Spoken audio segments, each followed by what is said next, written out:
Yes, बहुत important video मेरे परम प्रिय विद्यार्थियों। ये इंपॉर्टेंट वीडियो इसलिए है क्योंकि आप इस वीडियो की हेल्प से बहुत सारा टाइम बचा सकते हैं, बहुत सारी इंफॉर्मेशन ले सकते हैं और साथ ही साथ मैं आपको बता देना चाहता हूं कि वर्चुअल कैलकुलेटर को बहुत ही एफिशिएंट वे में यूज कैसे करना है उसके बारे में हम बात यहां पर कर रहे हैं। तो सबसे पहले वर्चुअल कैलकुलेटर इस तरीके से आपको ओपन होगा, ठीक है। आप कैलकुलेशन करते हुए जैसे पहुंचेंगे, आपने कैलकुलेशन कर दिया, बाय द वे आप कैलकुलेशन कर रहे हैं और आप कैलकुलेशन में किसी एक जगह पर जाकर के फंस रहे हैं। फॉर एग्जांपल आपको वैल्यू चाहिए, भैया मुझे सर वैल्यू चाहिए log 2 की, ठीक है ना। अब नॉर्मली मान लीजिए बेस 10 log 2 की वैल्यू चाहिए सर, ये तो जनरली हमको याद है। मान लीजिए आपको वैल्यू चाहिए, आपको ऐसी वैल्यू जो याद नहीं है सर, मान लीजिए log 10 की जरूरत पड़ी और log 6 की जरूरत पड़ गई आपको बेस 10 के साथ में। आप इसको कैसे यूज करेंगे? मान लीजिए आपके पास वैल्यू आ रही है 1/e का स्क्वायर।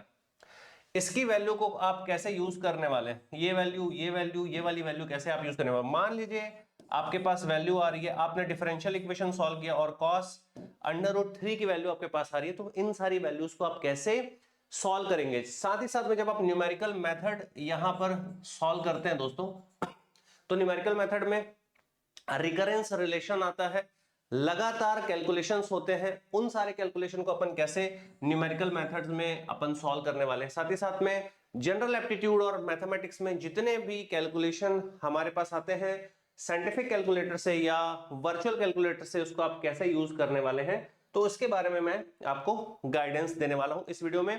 बहुत इंपॉर्टेंट है, बहुत आराम से देखिएगा। जैसे सबसे पहले कुछ ऐसा जहां पर ब्रैकेट की जरूरत पड़ रही है दोस्तों, तो यहां पर सबसे पहले ये सी बटन, ये क्लियर आप इससे कर सकते हैं। ये बैक स्पेस है, 7 आपने दबाया, आप वापस जाना चाहते हैं, ठीक है, या फिर आप सी दबाएंगे तो पूरा ही खत्म हो जाएगा। 78 है, एक बार दबाऊंगा तो यहाँ पे 8 गायब होगा, बट सी दबा दिया मैंने, अगर 78 लिखा और सी दबा दिया तो पूरा क्लियर हो जाएगा। सी फॉर क्लियर। एक और इंपॉर्टेंट चीज है यहाँ पर याद रखिए, मेमोरी आप क्लियर कर सकते हैं, मेमोरी आप रिकॉल कर सकते हैं, मेमोरी आप सेव कर सकते हैं। जैसे मैंने आपको बताया था एमएस, है ना, तो मैंने आपको बताया था कि अगर आप रिकरेंस फॉर्म में जा रहे हैं, मतलब एक डेटा के बाद आपको दूसरा डेटा आपको यूज हो रहा है या तीसरा डेटा आपको यूज हो रहा है, तो आप अपनी मेमोरी को सेव कर सकते हैं और उसमें प्लस या माइनस आप कर सकते हैं। जैसे किस तरीके का डेटा हम यूज करना चाहेंगे, अगर मैं बात करूं किस तरीके से डेटा आपका यूज होगा, जैसे फॉर एग्जांपल मैंने एक डेटा लिखा भाई 0.2, ठीक है, प्लस मान लीजिए मेरे पास आ रहा है 0.2 का square into 60 divided by 2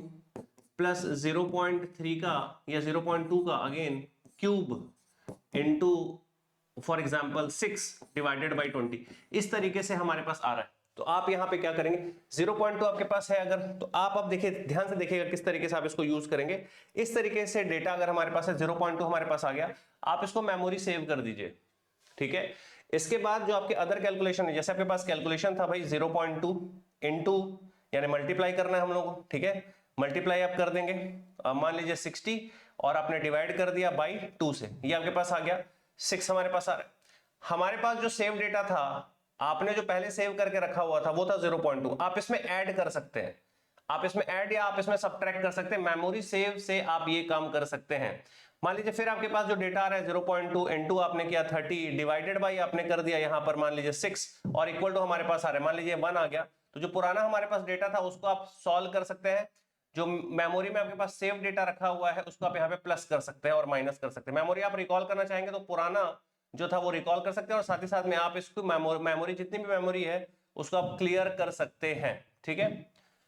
second हमारे पास आता है एक्सपोनेंशियल फॉर्म में या ब्रैकेट में। जैसे अगर आपको सॉल्व करना है, फॉर एग्जांपल जैसे मुझे सॉल्व करना है 50 माइनस 10 या 50 minus 10 rest power minus 2 divided by 4, तो आप सबसे पहले ब्रैकेट आप यूज कर लें। आपने लिखा 50 और आप माइनस करना चाहते हैं यहां पे, और देखिए अब मैं यहां पर ये यूज कर रहा हूं एक्स स्क्वायर, या फिर मान लीजिए मेरे को यूज करना है 10 का पावर -2, तो -2 लाने के लिए मैं ये यूज कर रहा हूं एक्स वाई, तो मैंने ऐसा कर दिया यहाँ पे। तो 50 का पावर अगर मुझे चाहिए, मान लीजिए 50 का पावर मुझे चाहिए अगर -2, तो मैंने लिख दिया ऐसा -2, 50 का पावर मैंने -2 कर दिया दोस्तों, ठीक है। अब ध्यान से देखिएगा यह 50 -2 हो रहा है, अगर मुझे पावर करना है, अगर मुझे इसका पावर करना है तो मैं पावर कैसे करूंगा वो भी देखो कि भाई मेरे पास है यहाँ पे x पावर y वाला फॉर्म है, ठीक है। तो पहले मैंने यूज कर लिया क्या 50, पावर में मैं क्या यूज करने वाला हूं यहाँ पे, पावर में मैं यूज करने वाला हूं यहाँ पे, अगर मैं इसके पावर की बात करूं तो पावर में मैं यूज करने वाला हूं यहाँ पे -2, तो मान लीजिए मैंने -2 ऐसा यूज कर लिया, ठीक है ना। 50 का पावर -2, 50 -2 की बात नहीं चल रही है दोस्तों। अभी आप जो लिख रहे हैं, अभी आपने जो देखा वो बिल्कुल एब्सोल्युटली रॉन्ग है। यूज कैसे करना है, मैंने लिखा 50, ठीक है, पावर -2। तो कुछ बच्चे जो मैंने पहले किया था वो कर देते हैं, ठीक है। कुछ बच्चे इस तरीके से कर देते हैं, सर ये हमारे पास आ रहा है 48, सर ये तो गलत हो गया। ऑब्वियसली ये गलत है, ऑब्वियसली ये गलत है भाई। इस तरीके से थोड़ी ना आप सॉल्व करोगे कि 50 का पावर अगर तुमको करना है तो 50 का पावर अगर -2 करना है, इसका मतलब तुमको चाहिए क्या, 1/50 का स्क्वायर तुमको चाहिए भाई, है ना। तो कैसे इसको यूज करेंगे, तो कुछ स्टूडेंट को ये यूज करना नहीं आता, जैसे अभी हम लोग कर रहे थे, तो देखो यहाँ पे 0 हमारे पास है, जैसे मैंने डाला यहाँ पे 50, तो जैसे तुमने यहाँ पे 50 डाला भाई, 0 का पावर 50 आ रहा है, ये तो 0 का पावर 50 तो 0 ही होगा। मुझे क्या चाहिए सर, मुझे पहले चाहिए 50, मेरी बात ध्यान सुनिएगा, मुझे पहले चाहिए 50। तो मैं क्या करूंगा, मैंने क्या किया भाई 50 और फिर मैं यहां पर गया, और अब मैं अगर यहां पर -2 डालता हूं तो देखो ये वाला पार्ट आपके पास कैंसिल हो रहा है दोस्तों। तो सर कैसे फिर इसको करें, अगर मुझे सॉल्व ही करना और मुझे लेके आना है तो मैं कैसे करूंगा। तो मैं क्या बोल रहा हूं, ध्यान से देखिएगा, 50 मैंने ये किया और अब मैं ब्रैकेट की हेल्प ले रहा हूं मेरे प्यारे भाई। ब्रैकेट की आप हेल्प लेंगे, यहां बहुत इंपॉर्टेंट है, आप इसको ध्यान रखिएगा। आप ब्रैकेट की हेल्प लेंगे और ब्रैकेट की हेल्प लेकर के आप जाएंगे और सॉल्व करेंगे। समझ आ रहा है मैं क्या बोल रहा हूं। 50 पावर 0 हमने क्या, अब मेरे को 50 पावर -2 करना, कोई दिक्कत वाली बात नहीं। अब सी कर दीजिए, 50 पावर -2 मुझे करना, ये मैं पहुंचा यहां पे, मैंने लगाया ब्रैकेट, मैंने लगाया माइनस, मैंने लगाया 2 और मैंने क्या equal. Are you getting my point और नॉट। तो कई बार ब्रैकेट की अहमियत आप मिस कर जाते हो। कई बार सॉल्व कैसे करना है, जैसे अब लॉग के अंदर बात करनी है, लॉग बेस की बात करनी है, तो मैंने यहां पर लिखा, अब देखो यहां पे ध्यान से 0 log x बेस y लिखा हुआ है, ठीक है, 0 log x बेस y लिखा हुआ है। मान लीजिए मुझे 10 log 10 की वैल्यू निकालनी है, सर ये तो माइनस में आ गया क्योंकि 0 log बेस आप कर रहे हो। भैया पहले आपको किसका आपको लॉग चाहिए, आपको चाहिए 10 का लॉग किस बेस में चाहिए, मान लो 10 में, आंसर मेरे पास आ गया 1।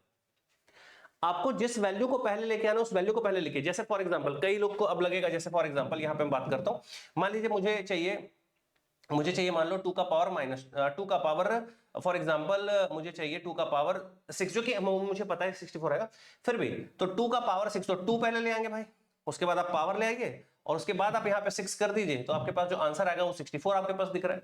पर पहले आपको जो वैल्यू सेलेक्ट करनी है वो पहले वैल्यू दबानी है, ऐसा नहीं करना कि आप पहले ये दबा रहे हो, ये दबाने से कुछ नहीं होगा, ठीक है ना। अच्छा, यहां पे एक और इंपॉर्टेंट चीज आ जाती है दोस्तों, जैसे मुझे पता है कि 1000 अगर 100 डिवाइड बाय मैं 3 करूंगा तो रिमाइंडर 1 बचेगा, तो कैसे करेंगे सर, आप करिए 100, आप दबाइए मोड, आप दबा दीजिए 3, आपके पास रिमाइंडर आ गया 1। मोड जब आप दबाते हो तो आपके पास रिमाइंडर आता है, ये एप्टीट्यूड में बहुत ज्यादा यूज होता है दोस्तों। जैसे फॉर एग्जांपल अगर मैं और बात कर लेता हूं, तो मान लीजिए 29, ठीक है, मैं बात करता हूं 29 मोड और मैंने किया 3, हमको पता भी आंसर 2 आएगा क्योंकि 27 और 2 बच जाएगा तो 29 हमारे पास आएगा। तो ये इस तरीके से आपको इसको यूज करना है। अब क्या होता है दोस्तों, एक और इंपॉर्टेंट चीज यहां पर आती है, हमेशा याद रखिएगा जब भी आप सेट रखें तो आप इसको रेडियन और डिग्री में याद रखिएगा। जैसे मैं अभी आपको एग्जांपल दिखाता हूं, ध्यान से देखिएगा प्लीज, है ना। बहुत सारे स्टूडेंट क्या करते हैं, जैसे मान लीजिए डिफरेंशियल इक्वेशन में कई बार क्वेश्चन आता है cos √3 और ये रहा cos √3, इसका मतलब √3 का मेरे को cos चाहिए, ठीक है। अगर मैं इसको रेडियन में कैलकुलेट करता हूं और डिग्री में, ठीक है, अब ये दोनों वैल्यू मैं लिखने वाला हूं यहाँ पे, ठीक है। मैं एक वैल्यू लिख रहा हूं 0.99 और मैं दूसरी वैल्यू लिख रहा हूं -0.16। इंपॉर्टेंट क्या है, एक वैल्यू मेरे पास रेडियन में है मेरे प्यारे भाई और एक वैल्यू मेरे पास डिग्री में। तो सर ज्यादातर जब भी अगर आपके पास, देखिए अब इसको ध्यान से देखिएगा, मैं इसको कैसे सॉल्व कर रहा हूं, √3 मतलब स्क्वायर रूट 3, मतलब 3 का मेरे को स्क्वायर रूट चाहिए, ये हो गया 3 का स्क्वायर रूट, इसका मुझे कॉस चाहिए, इसका मुझे कॉस चाहिए। कहां है सर कॉस, कहां है सर, ये रहा सर कॉस। बट मैं रेडियन में अगर निकालूंगा मेरे भाई, तो रेडियन में आ रहा है 0. माइनस के साथ 0.16, आपको दिख पा रहा होगा, रेडियन में आ रहा है माइनस के साथ 0.16। और इसी को अगर मैं डिग्री में कैलकुलेट करता हूं मेरे प्यारे दोस्तों, अगर मैं इसी को डिग्री में कैलकुलेट करूंगा तो किस तरीके से आएगा, देखिएगा ध्यान से। सबसे पहले मुझे 3 का चाहिए रूट, जो कि आ चुका है, उसका मुझे चाहिए कॉस, जो कि आ रहा है 0.99, जो कि आ रहा है 0.99। तो आपको वर्चुअल कैलकुलेटर सेट करते टाइम डिग्री और रेडियन का यहां पर ध्यान रखना है। जब आप हाइपरबोलिक वैल्यूज निकालना चाहते हैं, यहां पर हाइपरबोलिक वैल्यूज अवेलेबल है, आपको एक्सपोनेंशियल वैल्यू निकाले, आपके पास एक्सपोनेंशियल अवेलेबल है, आपके पास रूट वैल्यू निकाले, आपके पास रूट वैल्यू अवेलेबल है, स्क्वायर वैल्यू निकाले, स्क्वायर वैल्यू अवेलेबल है। मैंने स्टार्टिंग में क्या बताया, जो सबसे इंपॉर्टेंट था वो था ब्रैकेट को पहले से समझना, कि ब्रैकेट आपको लगाना पड़ेगा। जैसे मैंने फिर से बोला, मुझे अगर चाहिए 2 का पावर 50 या मुझे चाहिए 50 का पावर -2, जो मैंने किया था अभी, तो मैं 50 का पावर। अब यहां पे मुझे -2 लिखना है तो देखो गलत हो जाएगा, देखो -2 लिखा तो ये आ गया हमारे पास आंसर 48। वो पावर हट चुका है जब आपने -2 लिखा, तो मुझे क्या करना पड़ा, मुझे 50 का पावर और ब्रैकेट में लगाना पड़ा, ब्रैकेट में मुझे लगाना पड़ा -2। आप ब्रैकेट क्लोज नहीं करोगे तो भी चलेगा, कोई दिक्कत नहीं, आप ब्रैकेट क्लोज नहीं करोगे तो भी चलेगा। मोरल ऑफ द स्टोरी इसको आपको ध्यान में रखना है, ठीक है। अब यहां पर एक और इंपॉर्टेंट चीज हमारे पास आ जाती है, मैंने पहले बता दिया कि आपको मेमोरी प्लस और मेमोरी माइनस का मतलब ये हो रहा है ऐड करने के लिए यूज हो जाएगा, ठीक है। तो रूट वैल्यू हमारे पास है परसेंटेज। बहुत सारे लोग, जैसे अगर अभी मुझे क्वेश्चन आता है, अगर हमारे पास मान लीजिए सवाल आता है, क्वेश्चन आता है जीएसटी वाला, अगर क्वेश्चन आता है, ठीक है, जैसे मैंने एक सामान खरीदा, मान लो मैंने सामान खरीदा 145 रुपए का, ठीक है ना। अब मुझे जीएसटी अगर निकालना है, ठीक है, तो इसका 18% कैसे निकालेंगे हम लोग, तो इसका 18% हम कैसे निकालने वाले, इसका 18% मैं कैसे निकालने वाला हूं, 18 और मुझे इसका निकालना है परसेंट, तो सर ये तो कुछ अलग ही आ रहा है, सर ये तो अलग ही आ रहा है, कुछ अलग ही आ रहा है ना।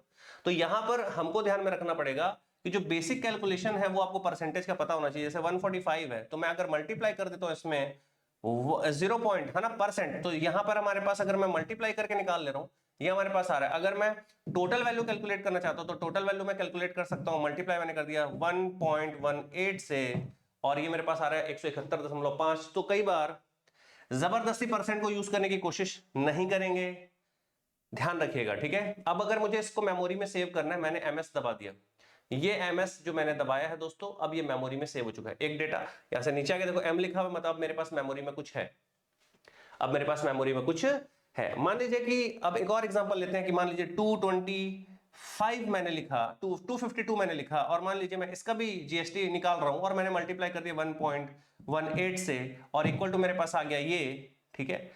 अब जो मेरे पास मेमोरी में सेव था उसको तुम यूज करना चाहते हो तो तुम उसको भी यूज कर सकते हो, मेमोरी में जो सेव है उसको तुम माइनस करना चाहते हो तो तुम माइनस भी कर सकते हो। अगेन इसको भी मैंने मेमोरी में सेव कर लिया, अब मैं मेमोरी रिकॉल कर लेता हूं, ठीक है। तो मेमोरी रिकॉल आप कर सकते हैं यहां से। Are you getting my point? पहले वाला हमारे पास क्या आया था, पहले वाला हमारे पास ये आया था, इसको हमने मेमोरी रिकॉल कर लिया, मेमोरी इसको सेव कर लिया हमने। आप इसको प्लस और माइनस भी कर सकते हैं, जो पुराने वाला डेटा था उससे आप प्लस माइनस करें, और मेमोरी क्लियर कर दूंगा तो सारी की सारी मेमोरी क्लियर हो जाएगी, और सी दबाने से पूरा डेटा फ्रेश हो गया, आराम से कैलकुलेट आप कर सकते हैं। फैक्टोरियल का भी आप यूज कर सकते हैं, जैसे कि मान लीजिए मुझे 5 फैक्टोरियल निकाल, तो पहले आप 5 दबाएंगे फिर फैक्टोरियल दबाएंगे, तब आपके पास 120 आएगा। ऐसा नहीं पहले फैक्टोरियल दबा रहे हो फिर 5 दबा रहे हो, ऐसा बिल्कुल भी नहीं करना है। जो भी आपको डेटा निकालना है पहले आप न्यूमेरिक वैल्यू दबाएंगे और उसके बाद फिर फंक्शन को यूज करेंगे। याद रखिएगा, पहले आप न्यूमेरिकल वैल्यू यूज करोगे और फिर आप फंक्शन यूज करोगे। मैंने बहुत अच्छा एक एग्जांपल लिया था, cos √3 का डिफरेंशियल इक्वेशन में यूज होता है। एक और इंपॉर्टेंट चीज, मैट्रिक्स की बहुत ज्यादा प्रैक्टिस करिए दोस्तों, मैट्रिक्स साइंटिफिक कैलकुलेटर में नहीं है। और इस तरीके का जो सवाल है, एक और अगर मैं बात करूं, जैसे तुम्हारे पास लिखा है क्यूबिक इक्वेशन है, ठीक है, अगर हमारे पास लिखा हुआ है क्यूबिक इक्वेशन x⁻3, मान लीजिए मेरे पास लिखा हुआ है यहाँ पर 32x² प्लस 36x -12, जो भी हमारे पास XYZ लिखा, तो यहां से x⁻3 निकालने के लिए या x की वैल्यू निकालने की इसकी आप कोशिश करिएगा, ये आपके साइंटिफिक कैलकुलेटर में नहीं है। आप मैट्रिक्स का जो डिटरमिनेंट मुझे निकालना है इसकी आप प्रैक्टिस करेंगे, क्योंकि ये भी साइंटिफिक कैलकुलेटर में नहीं है। मैट्रिक्स का मल्टीप्लिकेशन करना वो भी इंपॉर्टेंट है, मैट्रिक्स का मल्टीप्लिकेशन करना भी आपके साइंटिफिक कैलकुलेटर में दोस्तों नहीं है। क्वाड्रेटिक इक्वेशन भी सॉल्व करना आपके साइंटिफिक कैलकुलेटर में नहीं है। क्वाड्रेटिक से मुझे याद आया, जैसे फॉर एग्जांपल अगर मैं मुझे चाहिए सपोज 12 का पावर मुझे 2 चाहिए, तो मुझे तुरंत मिल गया 144। और अगर जैसे कि मुझे चाहिए 12 का पावर 3, मुझे तुरंत मिल गया। बट मान लीजिए अगर मुझे चाहिए 12 का पावर 4, तो अब मुझे ये करना पड़ेगा कि मैं 12 का पावर 4 करूंगा और मेरे पास आंसर ये आएगा। तो यहां पर ये जो पावर वाला मोड है उसको कैसे यूज करना है वो मैंने बता दिया, साइन कॉस टेन सब मैंने बता दिया। डायरेक्ट अगर मुझे e की वैल्यू यूज करनी, मान लीजिए e के साथ में मान लीजिए मुझे 2/e करना है, तो 2 डिवाइडेड बाई, यहां पर मैंने e कर दिया, और ये मेरे पास कुछ इस प्रकार से आंसर आता हुआ दिख पा रहा है। तो मोरल ऑफ द स्टोरी ये है कि आप डायरेक्टली पाई को, e को, n फैक्टोरियल को ये सब यूज कर सकते हैं। साइंटिफिक कैलकुलेटर को यूज करते टाइम याद रखिएगा, मोड जनरली आप रेडियन में सेट करिएगा। अगर आपको ये फील हो रहा है कि सर मुझे कैलकुलेशन डिग्री में करने बोला है, तब आप कैलकुलेशन डिग्री में करिए, अदरवाइज मोड आप रेडियन में सेट करिए। मैं एक इंपॉर्टेंट सेशन लेकर आऊंगा जहां पर मैं साइंटिफिक कैलकुलेटर को यूज करते हुए क्वेश्चन सॉल्व करूंगा। 1 से 2 दिन के अंदर मैं आपको फिर से मिलता हूं यूट्यूब पे दोस्तों। तब तक के लिए थैंक यू सो मच मेरे परम प्रिय विद्यार्थियों। आपको वीडियो अच्छा लगा हो, कुछ गेन हुआ हो तो लाइक जरूर कर देना और अपने जरूरतमंद दोस्तों तक भी शेयर कर देना। Thank you so much. जय हिंद।